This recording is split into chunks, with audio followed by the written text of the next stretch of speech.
যারা যারা এতক্ষণ ধরে লাইভে রয়েছেন আপনাদের অসংখ্য ধন্যবাদ এতক্ষণ লাইভে থাকার জন্য। দেখুন আমার রেসিপিটি কিন্তু একেবারে রেডি হয়ে গেছে।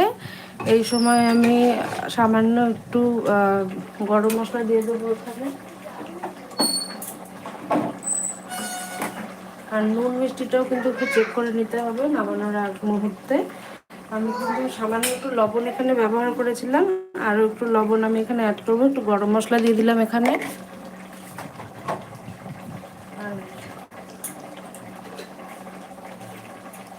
আমার বাড়ির তৈরি একটুখানি ঘি আমি এখানে অ্যাড করছি, সামান্য একটু, এতটা।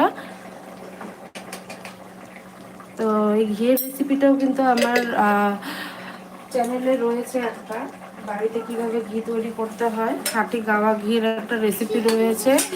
এছাড়াও আমি একটা লাইভে এই ঘিয়ের রেসিপিটি শেয়ার করেছিলাম, সেই রেসিপিটিও কিন্তু রয়েছে।